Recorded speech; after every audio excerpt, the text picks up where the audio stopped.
Welcome to my channel. ఇవేంటిది ఇలా చూపిస్తుంది అనుకున్నారా? వీటిని ఇరిక్కాయలు అంటారు. ఈ సీజన్లోనే దొరుకుతాయి ఇవి. వీటిని కర్రీ వేసుకుంటే బాగుంటుంది, చపాతీకి కానీ రైస్లకు కానీ బాగుంటుంది. ఇవాళ దీన్ని ప్రిపేర్ చేస్తున్నాను.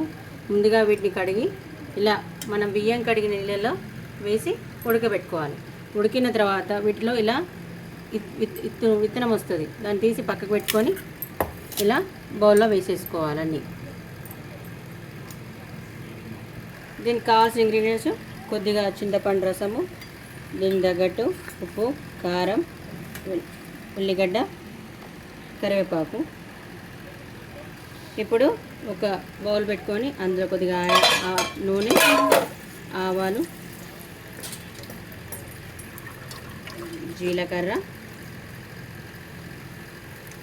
ముందుగా కట్ చేసి పెట్టుకున్న ఆనియన్స్, కరివేపాకు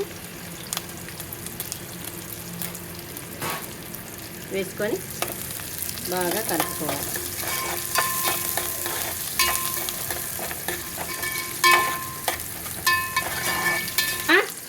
ఇప్పుడు కొద్దిగా పసుపు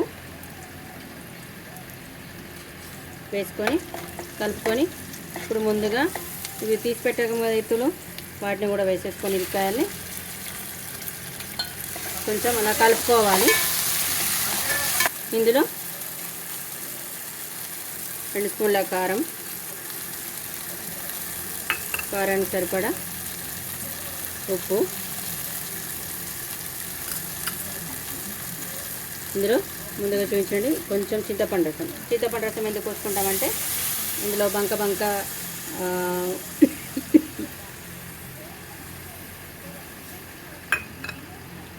రాకుండా ఉండడానికి చింతపండు పులుసు పోసుకుంటామండి. అలాగే టేస్ట్ కోసం కొంచెం బెల్లం, ఎందుకంటే షుగర్ బదులు బెల్లం బాగా మంచిది కాబట్టి బెల్లం వేసుకుంటే కొంచెం తీయగా పుల్లగా. ఎవరి చాయిస్, మీ ఇష్టం. మీకు బెల్లం ఉంటే బెల్లం వేసుకొని, చక్కెర వేసుకోండి, లేకపోతే అవాయిడ్ చేసేసేయండి.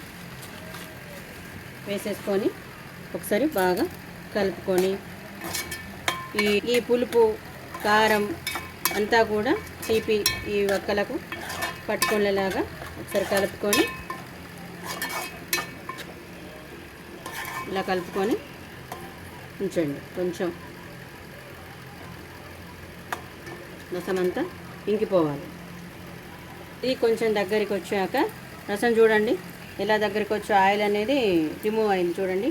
అప్పుడు దీనికి సరిపడా నూనె పొడి వేసుకుంటే ఏంటంటే చాలా మంచిది.